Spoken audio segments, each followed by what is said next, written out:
if you guys are thinking about training for a race like this, whether it's a half or a full, I highly, highly recommend searching out a coach. Yes. And 100%, if you're here in the Central Valley, search out Sean Tucker. He has been an absolute badass every step of the way.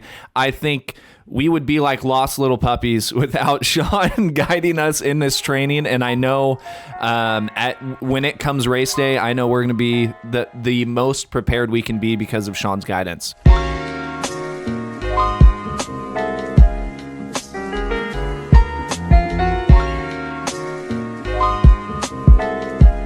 Welcome back to the Pursuit of Property podcast, you guys. Today, it is just me and my co-host, Scott Farrow, and I'm excited about today's topic. We are doing a follow-up way back in, I think it was episode 87. We had our boys, Connor Moulton and Sean Tucker, on the podcast. They were talking about hardening your mind and overcoming challenges. And for those of you who have stayed up to date on social media and our podcast, you know we were peer pressured on the spot after that podcast to sign up for a half Ironman in Santa Cruz.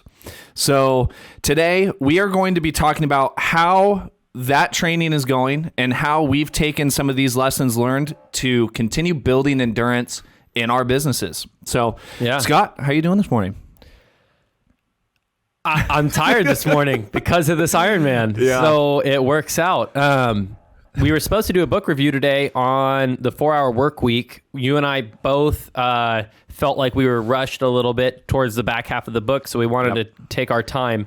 It's a great book. I think it will do wonders for a lot of people who are interested in time conservation. But we thought it would be better right now, since we aren't feeling rushed about this topic, to share more about the progress of the Ironman. A lot of people have been asking about it. And then kind of how it's played a part in business, which was why we brought Sean and Connor onto the podcast. Mm-hmm. But I didn't realize how quickly we'd see the results of doing the endurance training and making business so different. Yeah, so, I think just the other day we were talking about, and I was in, it's an app called Training Peaks. It's where we get workouts from our coach, Sean, for the week, and, you know, this, that, and the other. I think we are less than 12 weeks away. I think we're 11 weeks away from the race, which is kind of crazy how we've kind of crossed the halfway point from our beginning of training, and it doesn't feel like it. We've been in training about close to 3 months, and we've got a little less than 3 months left. So I know we're in grind time, and like you were saying yesterday, we were on the phone for 10 or 15 minutes yesterday after we grabbed lunch with one of our buddies, and we were like, dude, we're hurting. We are hurting. So looking back, when did we actually start training? Because it wasn't after we signed up. I think there was a bit of a delay from early February. Timeline, we signed up January like 27th or something like that. Okay. And then we really hit the ground running hard. I know you and I both were running, but not like anything consistent. Yeah. Starting in early May. I think the week before Julio's wedding. Yeah. Sounds about right. Yeah. So we're talking the first week of May. Here we are. By the time this comes out, it'll be the end of June.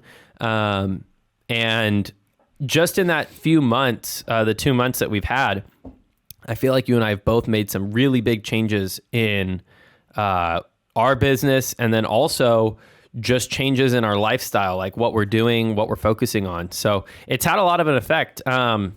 You know, for those who haven't trained for the Ironman stuff, it's 3 different disciplines. It's swimming, running, and biking. So unlike a marathon where you might be training running every single day and it's just different types of running, we get different challenges with each discipline. You know, swimming is definitely the most anaerobic or the most full body workout. Running is much more comfortable, but there's still that, you know, pounding on the cement. And then biking is definitely just an uncomfortable thing to do if you're not already used to it. So each kind of provide different challenges, and throughout the week we're kind of seeing what's laid out ahead of us and having to plan around it, knowing that your headspace might be different at the different times in the day. Not only headspace, but also just how, like we've been saying, how we're feeling physically. And I'll preface this by saying, if you guys are thinking about training for a race like this, whether it's a half or a full, I highly, highly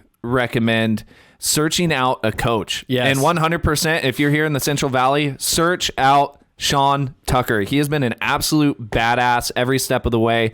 I think we would be like lost little puppies without Sean guiding us in this training. And I know when it comes race day, I know we're going to be the most prepared we can be because of Sean's guidance. So like you were saying, I think one of the easiest parts and best parts about having that coach is one, accountability, right? Like you and I can be accountable to each other, but when you've got kind of, that different hierarchy on the totem pole, like you've got like a manager, you've got a coach who's looking down on you and, taking their time to feed you workouts and this, that, and the other.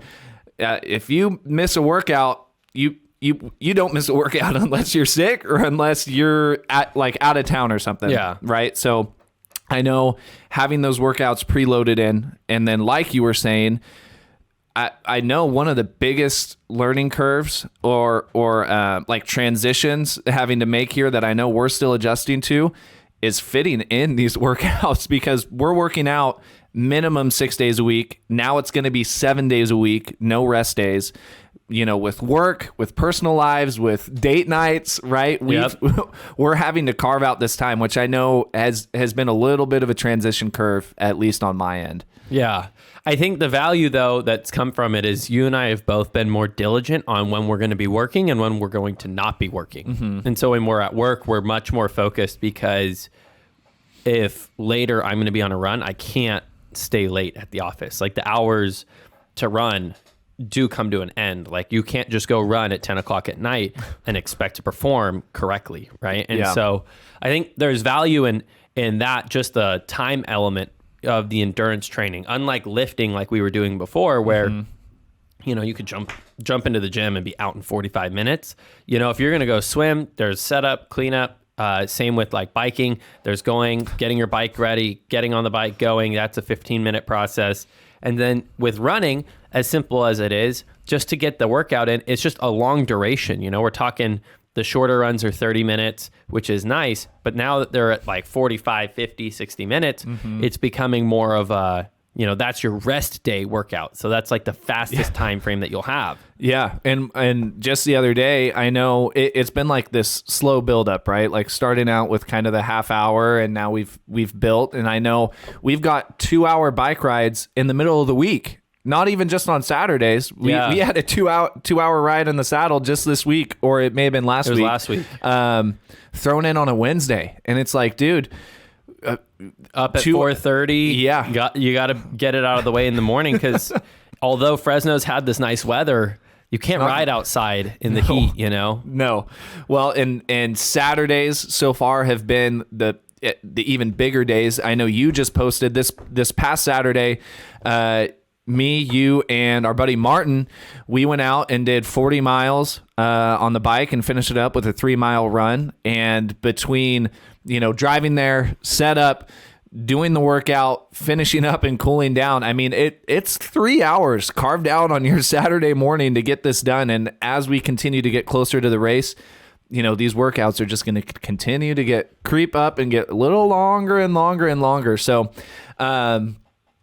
definitely a big learning curve, but I think one of the biggest takeaways so far, at least for me, with having this accountability where when I log into the app and I know, hey, this is my workout for today, these are my workouts for the week, get a green little check mark when I complete them, right, is building that discipline for the workouts. That trickles in and has trickled into building that discipline, or even better discipline, into our businesses and even our personal lives, which I think has been really, really cool to see, with still such a significant amount of training left to go. Yeah, no, I think you and I have both made it very much a game. The hard part about these workouts is that they're not that hard. Like the intensity isn't always insane. The duration and the headspace that you have to be in to just be willing to go consistently do it when you don't want to. Yeah. You know that it's a 2-hour ride. So it's not like you're just going to go bang it out real quick. It's just exactly what you're talking about. It's building those, the I would almost want to call it like the game Snake, where when you hit a dot, the tail lengthens. It feels kind of like that. And your whole goal is just to hit how many check marks in a row. And you and I have made it kind of a friendly competition for sure. And just seeing each other's like workouts and just like the classic competition that we have about it, it built kind of a level of consistency that has followed through into our business where, you know, it seems as if we're much more consistent on doing the stuff we don't want to do at work, even more so than when we had extra time. 100%. And I equate it to, we've talked about this and we sound like broken records, but the example I always bring up is making your calls, right? Whether it's follow-up or lead generation, where in this business, whether you're an agent, an investor, a hybrid of both, right? One of the non-negotiables every part of your day needs to be lead generation and follow-up. Yeah, right? You got to fill your funnel. You've got to provide that funnel to where, you know, your well isn't running dry with no business and no money, right? But even, I'd be lying if I said I ever really am in the mood, you know, to make calls, follow up, and or lead generation. So, but it's like, dude, it's a non-negotiable. We need to be disciplined enough to come in, make the calls, do the work, do the lead, you know, the lead generation and the income generating activities, and come in the next day and do it again and have that check mark and making sure that you're hitting those standards every single day. See, and it's funny because you and I are backwards, whereas you have that like pushback for maybe making the calls. If all I had to do is make calls, I feel like I would be more interested in just doing it. I always have had the problem, and you know this, of all the bookkeeping and all the back end side of the business, I've always struggled with. Like, just it's a mental drag on me. And I've noticed that, like, I mean, I'm having these long sessions where I'm doing paperwork and stuff that previously, like, my brain would just fizz out. Like, I would just be, like, completely burnt out mentally after, like, an hour or 2 hours of working on that. And now I'm, like, still ready to go. I'm still on my A game. It's been proven to me I'm on my A game because I've signed, since we really started this training, I've probably signed 29 or 30 contracts, which is just astronomically higher than where I was before. So to me, it's like the opposite. I'm like, wow, like the back end stuff got way easier, you know? Well, if you guys go back and you listen to that episode with Sean and Connor, I don't know which one of them it was. I think it was Sean.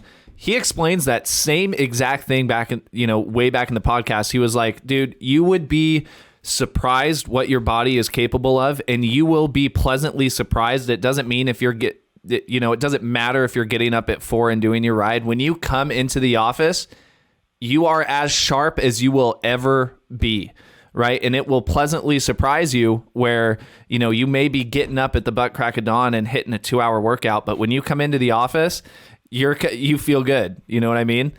Did you say the butt crack of dawn? Yeah, the butt crack of dawn, baby. The other part to it is like there's a physical tiredness that helps you sleep really well. Yeah. So like I've noticed we got the Garmin watches and like you can track your sleep. And I'm like, wow, dude, the amount of good sleep I'm getting is way better than before. Doesn't say that the anxiety still doesn't like kind of creep into my sleep. But when you're super exhausted physically, your brain kind of slows down at night and you don't have to try as hard to fall asleep and you stay asleep a lot longer. So I think that's an added benefit that keeps that mental sharpness up. Yeah. You know? Well, and on this topic of sleep, I want to talk about it a little bit because I know you and I have had conversations about it because I'm sure, you know, there's pushback from people where, you know, we're just doing a half, right? And if we were training for a full, we know, you know, the amount of time dedicated is at least doubled, right? For training and stuff. But people who, you know, may have kids or may have a family or may have a, you know, full-time 9 to 5, or they may be in our business and, you know, be having a side hustle or a second job where they're like, dude, I don't have the time I would love to do this, but I don't have the time. I want to break down that limiting belief because for up until last week, you know, for the past, you know, 2 or 3 months of training or so, I had that second job that I was working 2 or 3 nights a week, you know, starting at 5 and working till 11:30 or 12. and having to wake up the next day because I know I have a full day of work. I'm running on 3 or 4 hours of sleep. And is that great for you in the long run? No. But it's like, dude, it's disciplined enough where, dude, I'm going to bed at 12 and I know to get my workout in tomorrow because I've got a full day at work and a significant other and relationships and family and friends, to nurture as well. I'm going to run on 4 hours of sleep. I'm going to do my workout and I'm going to do it again the next day.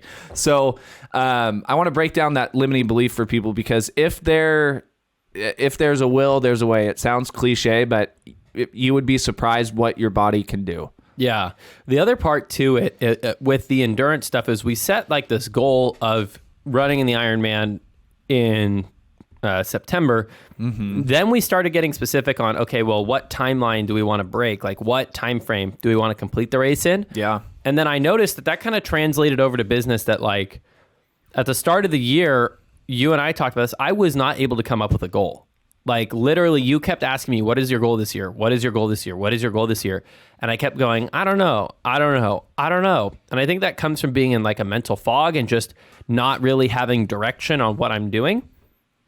All of a sudden, I mean, you can't see it on the camera, but Cade, you can see it. I mean, my goal became very, very specific and very, very clear cut just over the last couple months. And I think there's in part because all of a sudden when you're working out, you have time to think, you're exhausting your brain from all those repetitive thoughts about anxiety, about the market. You don't have time to listen to the news. You don't have time to go talk to friends who are all screwing with your mental state. All of a sudden, things became clear again. And goals became, again, another striving point in the business that I think I'm guessing comes in part from this training. Like all of a sudden, I'm like, well, I'm training so hard physically every day to hit a goal. What am I doing with the other 8 hours of my day at work? Like, why am I walking aimlessly if I could set a goal and wander towards that? 100%. Well, and I know there's carryover from that. And I know we have a buddy super passionate about, health, fitness, Dylan Miracle. We just had kind of our mastermind, like an internal mastermind with the two of us, him and another buddy of ours, Adam Abajian. And dude, I think it cannot be understated. We know that working out, getting physical activity, getting out in the sun is one of the best things you can do for your body, both physically and mentally, right? Yeah. And I think what, one of the other biggest takeaways and lessons from this is, right? Like after the race, right? When the race is done, there needs to be a priority of getting out and getting some sweat in, because when you prioritize, the health of your body and your mind, the rest will follow. And I think making sure you're getting out, you're getting some sweat in, whether it's 30 minutes, whether it's a 30-minute run where you're running at an 11-minute pace, right? Just doing what you can do. 30 minutes, get out and get your sweat in. I think we've both seen, the positive effects of, just the mental clarity. Yeah, 100%. I'll put out that we both lost some weight. Like I'm down a decent amount in weight, and I don't know if that plays a huge part in the mental fog, but I feel as if I think clearer and I have definitely more energy than before. Mm-hmm. I'm working longer hours because, I'm starting a little bit later on some days or I'm working out later in the day. Mm-hmm. So there's different things, but I feel as if just this whole thing has increased mental capacity for the general load of information, and the endurance to do so. Right. And I think there's something to be said about those long Saturday rides and whatnot, or, those hour and a half rides in the middle of the week where you just put in your headphones and you just hang out by yourself. I think there's some value that it's almost like a therapy in some way where you're able to like process. And the way that you and I have operated for the last 4 or 5 years has just been go, go, go. And we preach about having your calendar like up to date and really booking it up and making sure you're on top of it. Mm-hmm. But this kind of forces some of the mental relaxation that like when you're really exhausted on the bike, you don't really have much time to think about anxiety ridden thoughts or to think about what you're going to do for this next deal. It's really, how am I feeling? What am I doing? How does my body feel? Did I eat right? Did I sleep right? Am I right with myself? Kind of a thing. Well, and what's interesting, on most of these 2-hour rides, 2-hour plus that we've been doing kind of on these Saturdays, for those who don't know, in the Ironman, you are not allowed headphones. Obviously, you've got the swim part, right? But on the bike and the run, you are not allowed to listen to music. You cannot use headphones. And so I know on these longer rides on Saturdays, we've been running, or we've been going without music. We've been keeping our headphones out. And I think it's kind of that mental game, right? And I think that game that we've, started to play with ourselves, when it's just you on the bike for 2.5 hours, right? I mean, we've got each other that we're riding with, but we're in a line. We're not next to each other. We're not chopping it up for the 3 hours. It's you and your mind out there. Especially when we hit the fast intervals. It's not like these 2-hour rides are Sunday, cruises in the park. This is, a good chunk of it's warming up and cooling down and whatnot. But there are intervals where, it's pretty much as fast as you can go. And I think the importance of those times is understated, because when there's no music, when it's just you and your mind out there are, a lot of mental battles that you can be, obviously with your mind, I'm tired, I'm this, I'm that. It's a mental battle, and being able to sharpen your mind in a way where you can kind of conquer your thoughts and control your mindset, I think, again, just kind of tapers and falls off into not only business, but the way we're approaching, our personal lives as well. So really interesting how, just kind of that time alone, when you've got no music to listen to, nobody to talk to, it's just you out there. Yeah. And I think it's understated, how much that can, continue to sharpen your mind and, it's kind fire of improve hardening your thoughts. Yeah. I look at it as like the same way that, you have to harden other things. The only way you can harden your mind is through repetitively putting yourself in really difficult situations. And for us, we voluntarily signed up for this freaking race. Like, one of the things that, like, I always am grateful for is I haven't had that many hard times in my life. So, like, setting myself up to do something that was very physically challenging for where I'm at currently, like, it was like, okay, like, you put yourself here. Like, you could totally slow down right now.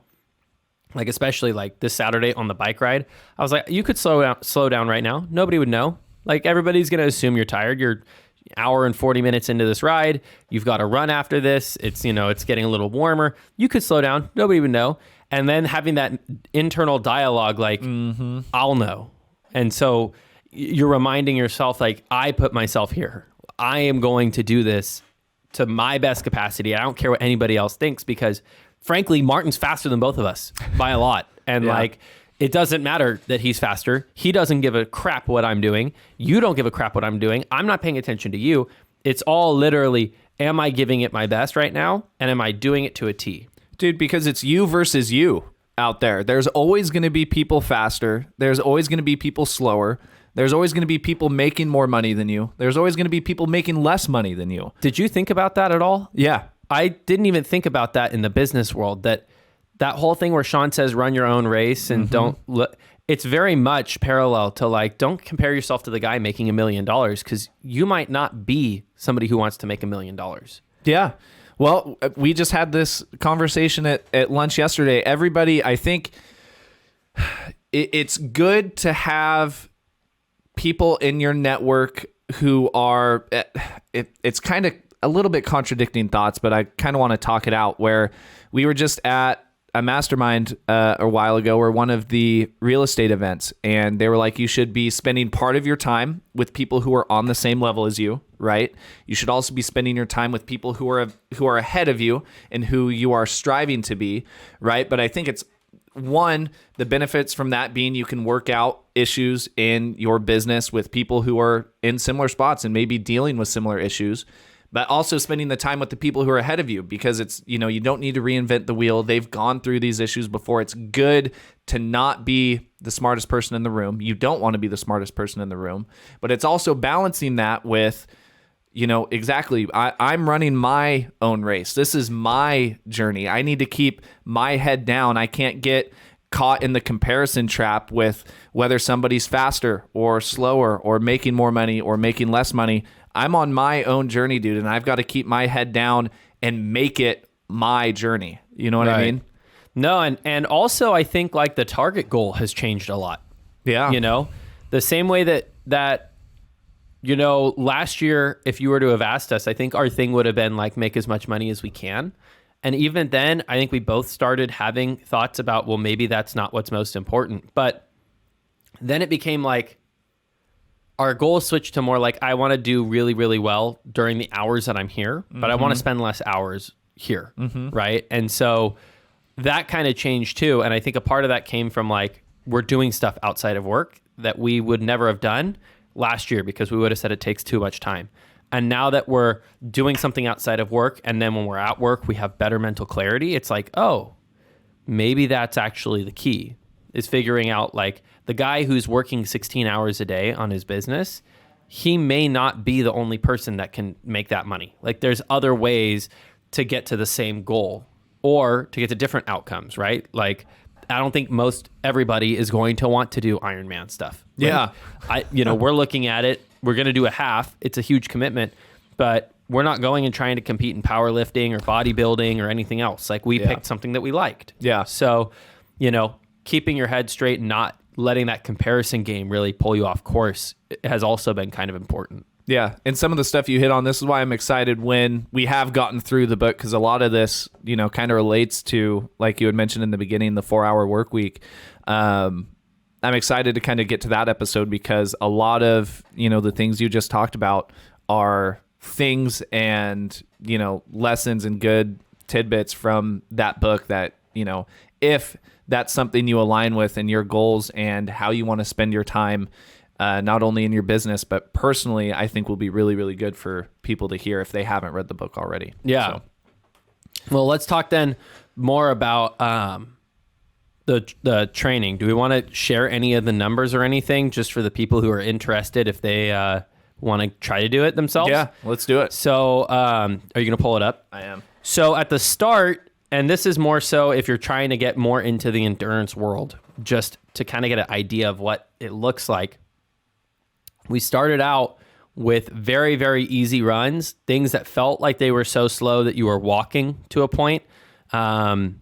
And so you'd start out at like 30 minutes would be a 30-minute run at zone 1. Mm-hmm. Again, I would consider this like if you were in traditional, like a marathon, this would be like as slow of a run as you can go before you walk. Right? Yeah, exactly. And I think it's difficult because, and one of the learning lessons here, what has been so important has been our heart rate zones, right? Not paying attention to pace, but paying attention to your heart rate, because your body has a certain amount of fuel, right, that is depleted. It's just like a gas tank, right? And a lot of that comes down to how your energy is being exerted. And so paying attention to the heart rate instead of the pace, at least for me in the beginning, because if I go back to my very first run that we had assigned to us in training, it was a 30-minute zone 1 run, just like you said, and my average pace was 13 minutes and 32 seconds per mile. Mine was 11 minutes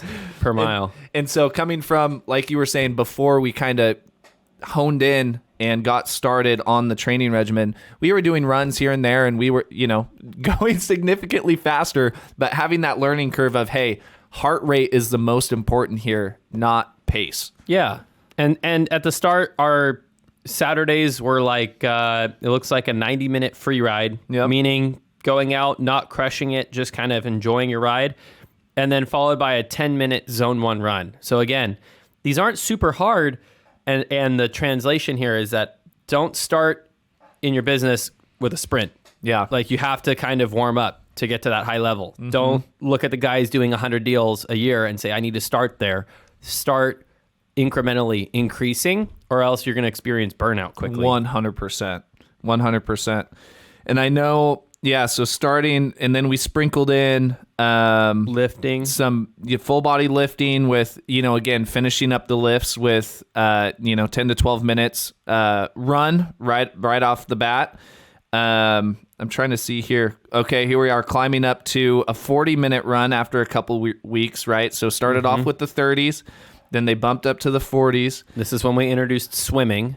Yes, exactly. I was just about to say. And then again, starting off, both of us have a background with God knows how many years with both swimming 12, and water polo experience, years. Right? But again, starting with 1,000 yards in the pool, taking 15 to 20 minutes in the pool, even though but like you said, it's starting off incrementally. It's starting off building that endurance. You can't just jump into doing 3,000 yards right off the bat, right? You've got to start somewhere and build up that endurance. Also, another kind of key point that translates is like you and I started off with a lot of swimming experience. And it's funny seeing us train with Martin because Martin is not a swimmer, but Martin just did a 50K trail run and placed in the top 10 in his first time ever. So stud. Martin comes out as a stud bike rider and runner, but maybe struggles at swimming compared to us, whereas we're flip-flopped. So having friends who are good at different things and putting yourself around those people is important. Yeah.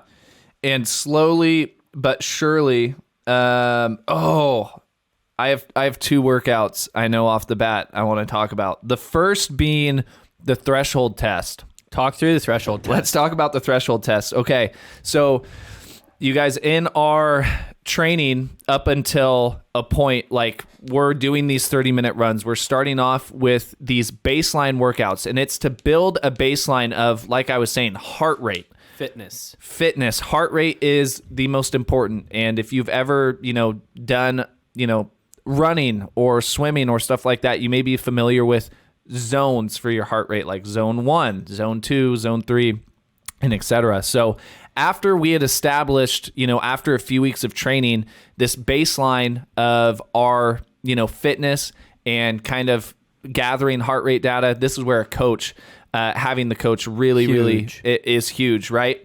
The threshold test was, and I want to pull it up 20 minutes. It wasn't on training. It was a 20-minute run that was very easy pace, and you have to make sure you don't burn out in your first 20 minutes.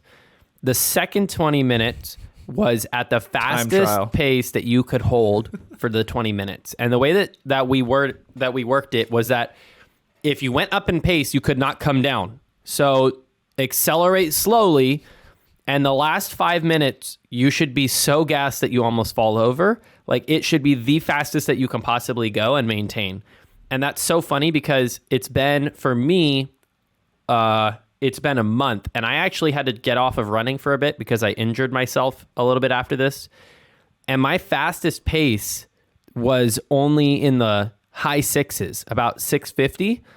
And yesterday or 2 days ago, my zone 2 run was like right at 8 minutes. So I mean, you're talking a fastest pace difference between my zone 2 was only a minute difference. So fitness, I can already see, is really changing. Yeah. Well, and I think, dude, that threshold test was such, I think it was kind of our first test, right? Because it's, we have this easy 20-minute build up with a couple of, pickups and pace, a couple surges here and there to get the speed going.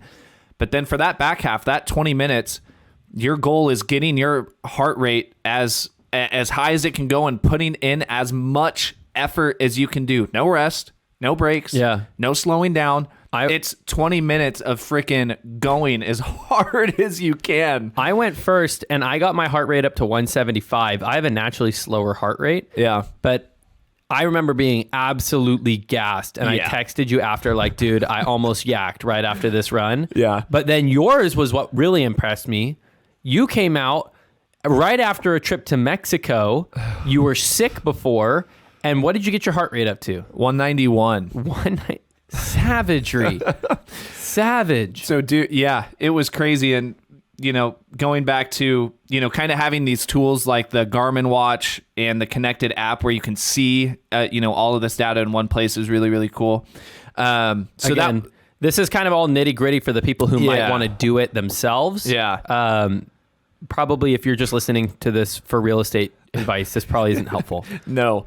But, okay, threshold test is done, and that's to establish basically, like you were saying, our max heart rate. And you were saying, your max getting to 175 and my max getting to 191. and our coach Sean being able to take that and now set our heart rate zones for this back half of the training to say, okay, here's what we're going to do. We're going to double down in these zones. We've really got our heart rate honed in now. Now it's about building that endurance and making sure we're doing the right type of training relative to your max heart rate, right? I know one other that I want to talk about. Is it the same it's one? The same one. Yeah. The Minute Monster. Oh, God. So this is the last one. We'll wrap up the podcast with this. The Minute Monster is the epitome of everything that I hate in working out. It's all about sprints. It's consistent, on and off, fast as you can, then complete rest. I have always done much better in high performance endurance stuff where you maintain a fairly fast pace for a long time. Yep. So you and I, coming from being 500 swimmers in high school, this was hard. And the first one was on Memorial Day for me. Yeah. And I remember doing this. The way it starts is three early sets of 30 seconds on as fast as you can go on the bike, which is a very different feeling than sprinting when you're running. And then you gas yourself out. And then after you have a short 5-minute break, you do 20 sets of 1 minute on, 1 minute off. When you're on, you're going pretty much, it's not as fast as you can. It's just slightly below that. I would call it like 80 to 90%. Yeah. And for me, that was probably the most mentally difficult workout we've had so far. Yeah, I was going to say that one, the Minute Monster is what was to me not only mentally harder, but physically harder than even that threshold test for me. Yeah, because at least with the threshold test, I mean, it was 20 minutes of really hard work. This was like closer to an hour. Yeah. 40 minutes. At least. 40 minutes of going on and off. I think the value here is like, especially translating it back to business and whatnot. After that Minute Monster, I remember hurting the whole day. This was on Memorial Day, so I had the day off or whatever. Yeah. And I like sat on the couch at the end of that day and I was like, dude, that workout was so different than all these other ones that I've been doing. And it made me look forward to the in workouts that were not Minute Monsters. Exactly. And previously I was like, damn, this was a hard workout I have today. Now, if it's not a Minute Monster, I'm pretty much good to go. So I love that there was kind of that, it changed my understanding. And in the work sense, it's like, it makes hard days from before look a lot easier because I'm not doing high intensity, shitty stuff every single day. 100%. Well, like you said, I know that was a little bit more nitty gritty stuff for people who are a little bit more interested about the type of training that we've been doing so far. Yeah. I know both of us will continue to post about it on our social media as we continue to push through this training leading up to the race. If you're interested in more podcast kind of topics like this, shout out to Dig Endurance podcast over on podcast app, YouTube, everywhere. Sean and his brother Aaron have run that. We actually went on that podcast as well. Yep.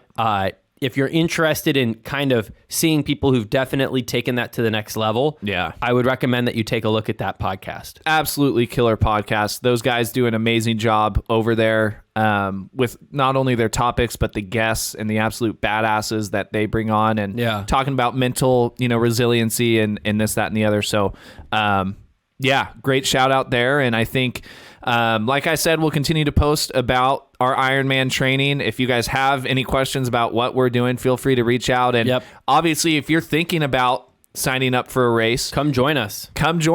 There's still time. And if you guys are, like we recommended, wanting to sign up for a race and train for a race, get a coach. Sean, he shouted out his contact info back on episode 87. You can also reach out to us for his info. You can find him on social media, Sean Tucker. Also, Dig Endurance Co., their podcast and IG handle as well. So cool. Well, thanks guys for tuning in. A little bit of a different podcast, more of an update on some of this endurance stuff. But next week, we should be doing our book review on the 4-Hour Work Week. You're going to hear a lot of similar themes that we just talked about, and we'll go from there. Let's do it. Have a great week, guys. Thanks, guys.